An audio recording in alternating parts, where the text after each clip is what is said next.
Tuhan Yesus Kristus. Saat ini Tuhan kami akan mendengarkan sebagian dari firman-Mu. Berkati buat hamba-Mu Tuhan yang memberitakan firman-Mu Tuhan. Bukakan rahasia-Mu Tuhan untuk kami semua, siswa-siswi yang mendengarkannya. Terima kasih Tuhan Yesus, kami sudah berdoa dan mengucap syukur. Amin. Puji Tuhan. Langsung saja kita buka kebenaran firman Tuhan yang datang kepada kita. Di dalam Kisah Para Rasul pasal yang ke-16.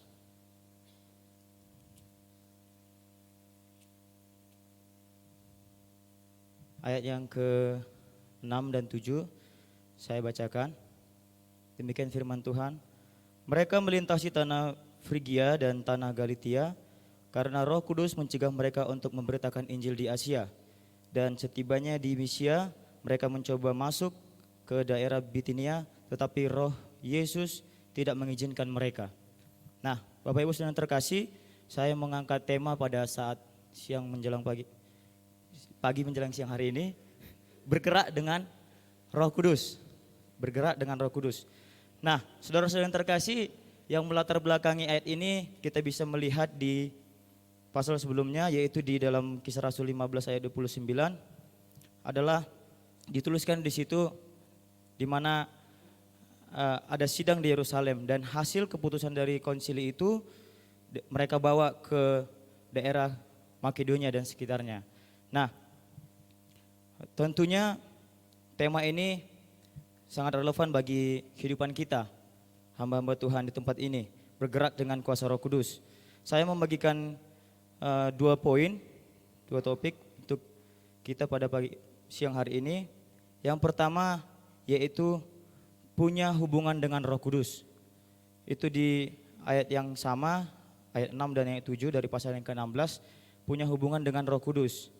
Kita melihat saudara-saudara terkasih, Paulus dan Silas pada saat itu dalam perjalanan penginjilan misi yang kedua, mereka dipimpin oleh Roh Kudus. Dikatakan mereka melintasi tanah Frigia dan Galatia karena Roh Kudus mencegah mereka untuk memberitahukan Injil di Asia.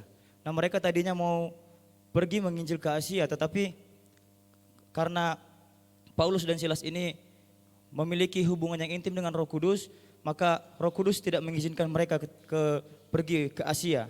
Dan yang ke-7, setibanya mereka di Misia, mereka mencoba masuk ke Bitinia, tetapi Roh Yesus tidak mengizinkan mereka.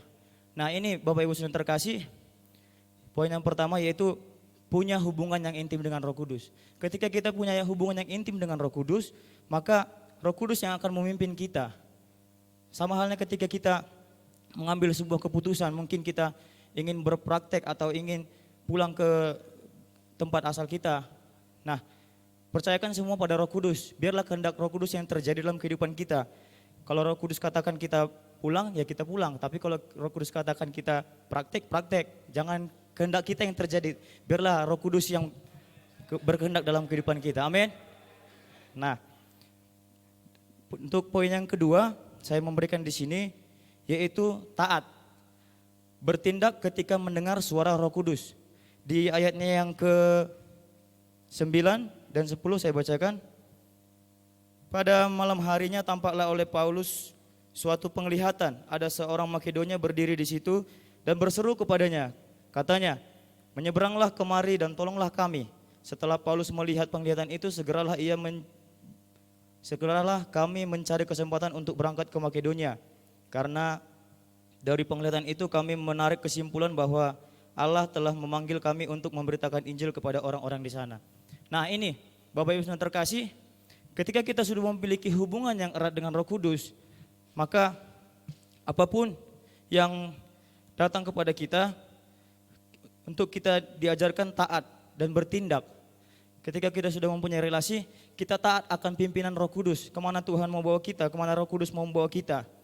Kita ambil tindakan, kita ambil action ketika kita sudah menerima Roh Kudus itu, dan Roh Kudus itu mau membawa kita kemana, kita ikut. Sama seperti Paulus dan Silas di sini, dia mendapat suatu penglihatan, ada seorang Makedonia berdiri dan berseru kepadanya, menyeberanglah kemari dan tolonglah kami. Saat itu dikatakan segeralah ia berangkat. Nah, ada satu tindakan, ada satu action di sini, tanpa menunggu berlama-lama mereka berangkat malam itu juga ke Makedonia. Dan kita melihat nanti di ayat-ayat setelahnya itu, di daerah Makedonia, yaitu di Filipi, di Berea, Tesalonika, banyak kota-kota yang dimenangkan di sekitar Makedonia.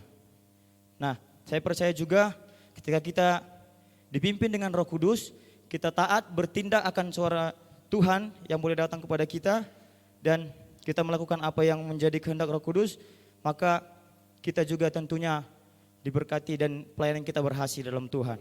Saya mau membagikan suatu ilustrasi sama seperti seorang tentara, di mana kita tahu seorang tentara saat dia diberikan perintah oleh komandannya, diberikan komando oleh pemimpinnya, saat itu dia hanya menjawab satu kalimat saja, siap laksanakan, tanpa memberikan alasan, tanpa memberikan bantahan, dia laksanakan dan tidak ada kata lain selain itu, dan dia laksanakan itu, bertindak melakukan apa yang diperintahkan oleh pemimpinnya. Demikian juga kita, mari kita mau belajar taat dan bertindak akan pimpinan Roh Kudus. Amin. Nah, inilah yang menjadi khotbah saya. Mari kita satu dalam doa. Kita. Tuhan, terima kasih buat kebenaran firman-Mu Bapa yang boleh menyapa kami saat siang hari ini. Ini Tuhan yang menjadi kerinduan kami untuk kami mau taat, bertindak, dan kami terus memiliki hubungan yang intim dengan Engkau. Tidak hanya di tempat ini saja Tuhan, tetapi nanti di tempat pelayanan kami Bapa, biar kami terus mengandalkan Roh-Mu, dan kami mau Tuhan dipimpin oleh Roh itu. Terima kasih Tuhan Yesus, ini menjadi doa permohonan kami mengucap syukur, haleluya, amin.